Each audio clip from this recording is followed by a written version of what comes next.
Today I want to talk to you about the top 5 bad habits we see at our guitar building workshops.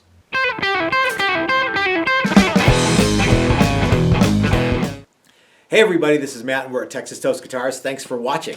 We get a lot of people who ask about, questions about, hey, what's it like when you guys do one of your guitar building workshops? And I thought I would do a bunch of videos about, talking about that, and maybe some videos to kind of give you an idea about what you want to do to kind of get psyched up before you come to one of our workshops. Our workshops are scheduled for like almost a year out all the time. There's classes available every month just about. And you can come out and you can build a classic Fender. You can build do all the woodwork yourself. You can come to one of our paint classes. We have lots and lots and lots of stuff. New for 2023, we also have a carved top workshop and a neck through workshop, and it's all combined. It's going to be a lot of fun. But whether you've been doing this for a long time, like if you've been a long time woodworker or you've been building guitars for a long time, bad habits kind of have a way of creeping in and showing up.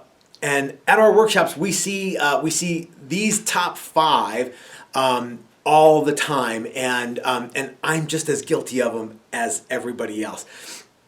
But if you get a bad habit, it takes a while to get rid of it. And if you learn a bad habit at my shop, well, it makes you less of a guitar builder, and it makes me look bad. So we don't want to do that. Don't be that guy. So I want to talk to you today about the top 5 bad habits that people have when building guitars. Stuff that I see and Chris sees a lot at our guitar building workshops. Now, I've purposely avoided talking about safety because while everybody ought to have safety at the forefront of their mind, no one wants to see a video about safety. And two, that's an entirely different list, and maybe, who knows, we'll do that one later. So anyway, let's jump right in. Enough of the bullshit talk. Let's jump right in. Top 5 bad habits that people have when building guitars. Okay, number 1, no plan. So just because you know exactly what a Strat looks like, maybe you built one before, you know what it feels like, or a Tele, or insert name of guitar here that you want to build at one of our workshops. I guarantee you that if you have a full-size drawing and a plan up here and on paper before you start to work with wood, you will build a better guitar than if you didn't have that stuff. Obviously, it's way easier to draw on a piece of paper, erase on a piece of paper, than it is to draw and erase on wood, cut it out, and then add it back on. You will find lots and lots and lots of stuff, especially if you're kind of going off the original plan and kind of doing your own thing. Man, I tell you what, I have done stuff where I've put like neck pickups so close to the lower cutaway on stuff, but I'm trying to morph some things together. Man, I tell you, if I would have had a full-size drawing, I would not have had the problems. Because what can happen is you get it too close, you add a ring, you add like the round over, and all of a sudden your ring is like extending over the round over. It's a total bummer. Stuff that I have done before. So having a full-size drawing is absolutely critical. You can also write as much detail on the drawing as you possibly can. In fact, I recommend that you do that. Even easy stuff like what scale you're using, what pickups you're using, how many controls you're going to have, control layout, all of that stuff. And if you come to one of our workshops, I advise you to write your name on your full-size drawing, because I'm getting up there and I'm not remembering names like I used to. So unless you want like a maybe not so hilarious nickname from me, write your name on your full-size drawing and I'll have a better chance of remembering it. Number 2, having an unrealistic idea or an unrealistic plan of what you're going to build. So I've told this story a bunch of times. You guys have all heard it before. Back in the 80s, when I went to Roberto Venn, every single guy there was going to be the next Paul Reed Smith. Now, if you're not old enough to remember, there was a time when Paul Reed Smith was kind of the new kid on the block, and man, he took the industry by storm. And it was a lofty goal to say, I'm going to be the next Paul Reed Smith. Now, needless to say, there are a lot more people building guitars than you've ever heard of, much less bought a guitar from. So nobody who I went to Roberto Venn with actually was the next Paul Reed Smith, including myself. And a positive attitude is good, but let me tell you something. I'm positive none of us became the next Paul Reed Smith. That's okay. Sometimes just building a good guitar for your first time out of the gate and not swinging for the fences is what you ought to do. Now, I tell this to everybody at our workshops. You know, guys come in and they want to use the best equipment and the best, fanciest wood and the best yada yada. And I'm like, just make a good guitar. I think my friend Brian Duncan says it best. He's been out here to a couple classes. He brought his son out here, and he actually comes down and hangs out with Jam Jimmy. They come to just about every workshop that we do for at least one afternoon. Brian says the same thing to everybody. Guys, dream big, but reel it in for your first time out. Build the best guitar you can, and you're absolutely going to love it. Sometimes when you kind of, you know, like I say, swing for the fences, when a base hit would do, you're better off. You can still win the game. I don't know. I'm not much of a sports guy. Sports ball eludes me, but you get the idea. So have a realistic goal of what you can what you can make, and sometimes keeping it on the maybe more on the pedestrian side. There's nothing wrong with building an awesome guitar for your first one. Build a really great one, and then down the line, that you can kind of, you know, you can use the fancy woods, and you can use the exotic hardware, and you can use the fancy hardware and the exotic woods, and you can as you grow, you can get fancier and fancier and better. And you know, the reason that you are building guitars, or the reason that you have an interest in building guitars, is because you have good taste. Now, you may or may not have the ability to back up that good taste. I'm not so smart that I came up with this. There's a guy named Ira Glass. He's the one who has a treatise on ability versus taste, and I'm going to leave a link here down here to his video, and I want everybody to watch it. I think every craftsman, every artist should watch this at least once a year and kind of rein it in and kind of get your head right again. So taste versus ability. Have a realistic plan, and that will serve you well. Bad habit number 3, going too fast. You know, all of our workshops are 5 days. Some of them aren't even 5 days, but they're only 5 days, but you have all 5 days to do it. There's no award for finishing quickly, and sometimes there is some real downsides to going first and finishing first. Now, I know how it is. I know how exciting it is to start a new project, and believe me, guys, I know better than most people how disappointing it is when you get something dorked up because you went too fast. I am the worst offender at that one. And I can tell you that rushing through the job on Monday and not doing it well is way worse than taking your time, getting it right, and on Friday having a super awesome guitar that you made. I guarantee it. So when you come out to one of our workshops, I want you to open your eyes and look around and see what everybody else is doing. Learn from the stuff that they do right. Learn from the stuff that they do wrong, whether it's me or, you know, the guy next to you or the lady to your right or left, whatever. Learn from other people in addition to learn by doing. Open your ears. Going too fast with a power tool, the tool will tell you if the bandsaw is getting pissed off, it'll let you know. You'll be able to hear it. And finally, open your mind. You know, electric guitars and acoustic guitars and stringed instruments have been here long before us, and they're going to be here well after we're gone. So kind of put yourself in that, make yourself write your own chapter of history on the electric guitar. Don't rush it. Don't cheapen it. Really immerse yourself into it, and I know you're going to have a good time building guitars or building whatever musical instruments you want to build.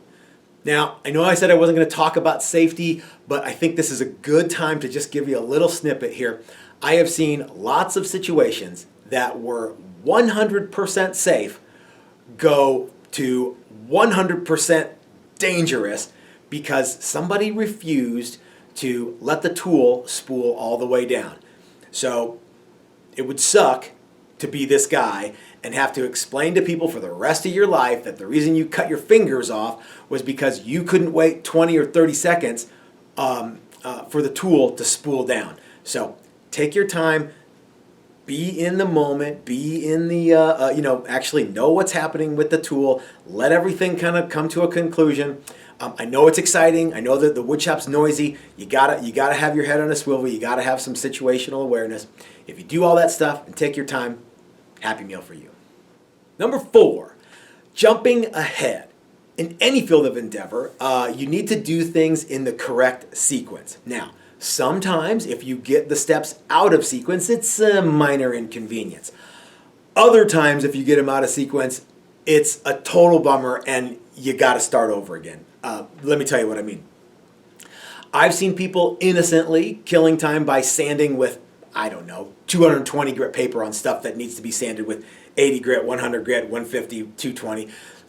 They start sanding with 220, and the worst that's going to happen is, well, maybe it's just wasted effort. I've also seen people glue on fretboards without finishing the truss rod slot, or they forget to do something. Now, these are extreme one end of the spectrum to the other, but don't be that guy, okay? Like I've said in the one before, where you're going too fast, there's no award for finishing quickly, and take a moment, think through the process of what you just did. If you're bored, take a little break and write some stuff down. But don't jump ahead and get something out of sequence. You've got to think 2, 3, 4 steps ahead sometimes to make sure that you don't alter the material such that you can't use the material later on. It's sometimes having a neck that is flat on the bottom is excellent for doing the radius, especially if you're using our radius sander. Here's another one. I've seen this a lot. Radius first before you put your side dots in.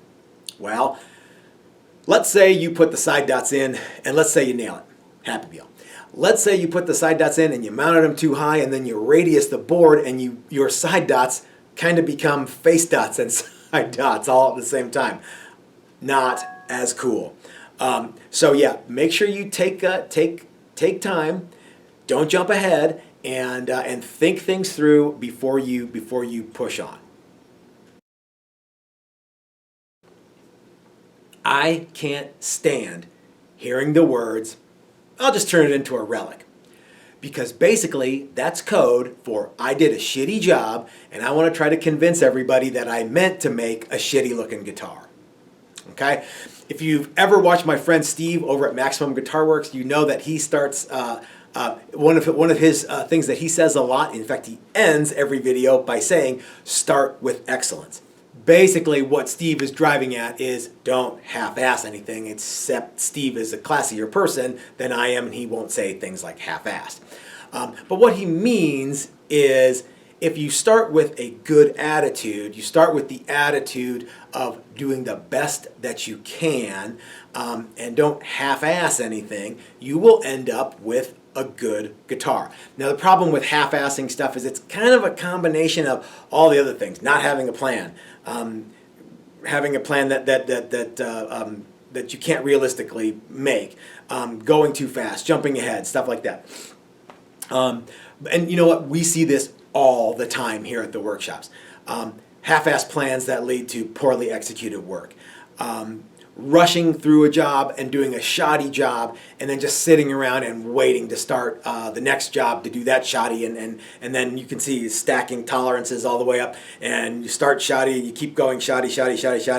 Pretty soon you just got a hunk of crap, and you don't want to be that guy.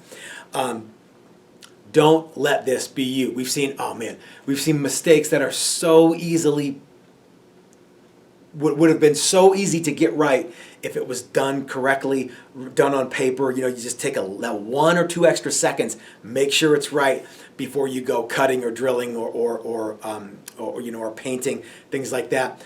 Sanding finish through all the way, and then go, oh, you know what? If I would have just done it right the first time, I wouldn't have this thing that looks like a crappy relic, and I wouldn't have to convince everybody that I'm making a relic. You guys get what I'm driving at.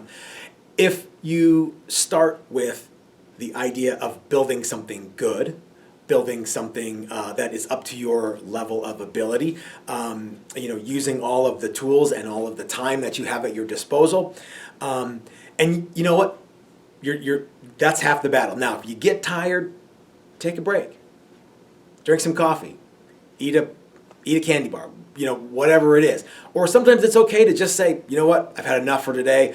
Fresh eyes are some of your best friends when it comes to working in the wood shop. So don't half-ass anything and whole-ass everything, and you will end up with something good at the end of the week. Or if you're at your own shop, you know, I can't be here to yell at you all the time. So if you're at your own shop, you know your limitations. Know when you're starting to kind of get a little bit. Guys, again, I'm the worst offender at this. Know when you've pushed yourself too hard and you need to kind of step back and take a break. Like I say, clean your work area, clean the shop, you know, take the garbage out, whatever it is. And if you do those things rather than mess up your guitar, I guarantee you'll be happy. So guys, those are the top 5 things that bad habits that we see people do here at our workshops. And like I said, top 5 things that I probably do too. I certainly have done all 5 of them in the 30 plus years that I've been building guitars. If you want to try your hand at building guitars, I urge you to come out to one of our workshops. Link in the description below. We've got classes, like I said, scheduled out all the way for a year. So if you need time to, take time off from work, take time off from kids, make sure stuff happens. Doesn't cost. You don't have to pay the full amount to come out to a workshop. Come on out. We've got, I forgot to tell you, our good friend Dylan McCurchie from Dylan Talks Tone. He has pickup winding workshops that he does with us. We use templates from Steve at Maximum Guitar Works. We use truss rods from Bitterroot Guitars. All of the people that sponsor our channel. Wood from Tone Wood Experts. We use all that good stuff. Link in the description below to all of our channel sponsors. And guys, if you like this video, give us a thumbs up. If you haven't already hit that subscribe button, please do so. That's one of the best things you can do for any YouTube channel and algorithms and stuff. If you guys probably already know that already. If you've already subscribed and you appreciate the content that we make, you might want to consider joining us on Patreon or joining us on YouTube, whatever it is. You can join the channel on YouTube, and you can support us. With even $1 a month goes a long way to helping us bring you guys neat stuff like this. Of course, if you can't do it, there's really no paywall for these videos. Share the video if you want to help us and you can't do it monetarily. Like the video, subscribe to the channel, share this video as many places as you can possibly imagine, and help us grow the channel that way. So, I like these top 5 videos. I hope you guys like them too. I think you like them better than when I make food videos. Anyway, guys, this is Matt at Texas Toast reminding you that if you're so smart, start your own YouTube channel. That's what I did. Guys, we'll see you next time. Have a good one.